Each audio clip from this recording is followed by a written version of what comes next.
इसे विकिपीडिया ने प्रकाशित किया है। माँ दुर्गा जी की तीसरी शक्ति का नाम चंद्रघंटा है। नवरात्रि उपासना में तीसरे दिन की पूजा का अत्यधिक महत्व है और इस दिन इन्हीं के विग्रह का पूजन आराधन किया जाता है। इस दिन साधक का मन मणिपुर चक्र में प्रविष्ट होता है।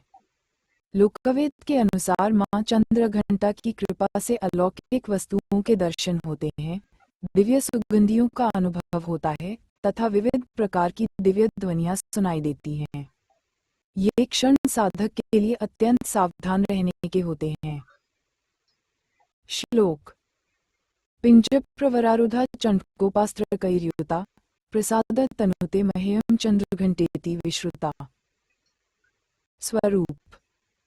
मां का ये स्वरूप परम शांतिदायक और कल्याणकारी है।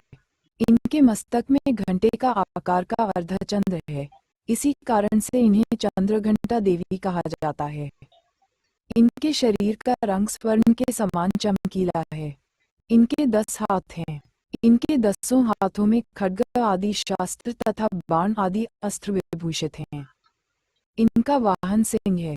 इनकी मुद्रा युद्ध के लिए उद्यत रहने की होती है। कृपा। मां चंद्रघंटा की कृपा से साधक के समस्त पाप और बाधाएं विनष्ट हो जाती हैं।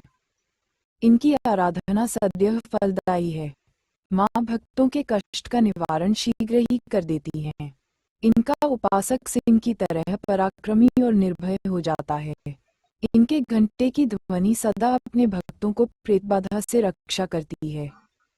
इनका ध्यान करते ही शरणागत की रक्षा के लिए इस घंटे की ध्वनि निनादित हो उठती है।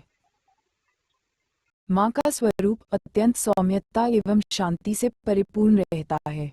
इनकी आराधना से वीरता निर्भयता के साथ ही सौम्यता एवं विनम्रता का विकास होकर मुख नेत्र तथा संपूर्ण काया में कांति गुण की वृद्धि होती है। स्वर में दिव्य अलौकिक माधुर्य का समावेश हो जाता है। मां चंद्रघंटा के भक्त और उपासक जहां भी जाते हैं, लोग उन्हें देखकर शांति और सुख का अनुभव करते हैं। मां के आराधक के शरीर से दिव्य प्रकाशयुक्त परमाणुओं का अदृश्य विकिरण होता रहता है। ये दिव्य क्रिया साधारण चक्षुओं से दिखाई नहीं देती, किंतु साधक और उसके संपर्क में आने वाले लोग इस बात का अनुभव भली भांति करते रहते हैं। विद्यार्थियों के लिए मां साक्षात विद्या प्रदान करती है, वहीं देवी साधक की सभी प्रकार से रक्षा करती है। साधना। हमें चाहिए कि अपने मन वचन कर्म एवं काया को विहित विधि विधान के अनुसार पुनर्तः परिशुद्ध एवं पवित्र करके मां चंद्रघंटा के शरणागत होकर उनकी उपासना आराधना में तत्पर हों। उनकी उपासना से हम समस्त सांसारिक कष्टों से विमुक्त होकर सहज ही परम पद के अधिकारी बन सकते हैं। हमें निरंतर उनके पवित्र विग्रह को ध्यान में रखते हुए साधना की ओर अग्रसर होने का प्रयत्न करना चाहिए। उनका ध्यान हमारे इहलोक और परलोक दोनों के लिए परम कल्याणकारी और सद्गति देने वाला है। हालांकि इन सब क्रियाओं का प्रमाण हमारे पवित्र धर्म ग्रंथों में कहीं नहीं मिलता। देवी देवताओं के मूल व साधना की सही विधि तत्वदर्शी यानी संत पूर्ण संत ही बता सकते हैं, ऐसा हमारे विविध धर्म ग्रंथों प्रमाणित करते हैं। प्रत्येक सर्वसाधारण के लिए आराधना योग्य ये श्लोक सरल और स्पष्ट है। मां जगदम्बे की भक्ति पाने के लिए इसे कंठस्थ कर नवरात्रि में तृतीय दिन इसका जाप करना चाहिए। मां चंद्रघंटा को नारंगी रंग प्रिय है। भक्त को जहां तक संभव हो पूजन के समय सूर्य के आभा के समान रंग के वस्त्र धारण करना चाहिए। उपासना। या देवी सर्वभूतेषु मां चंद्रघंटा रूपेण संस्थिता। नमस्तस्य नमस्तस्य नमस्तस्य नमो नमः। अर्थ। हे मां, सर्वत्र विराजमान और चंद्रघंटा के रूप में प्रसिद्ध अम्बे, आपको मेरा बार बार प्रणाम है, या मैं आपको बारंबार प्रणाम करता हूँ।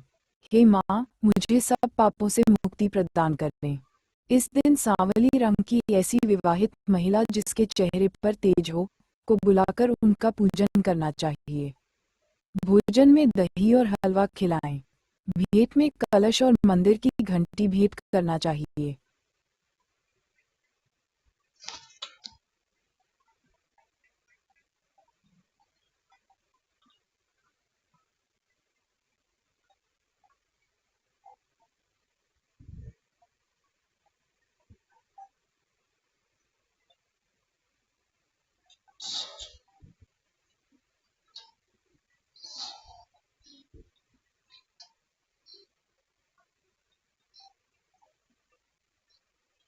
कूष्मांडा।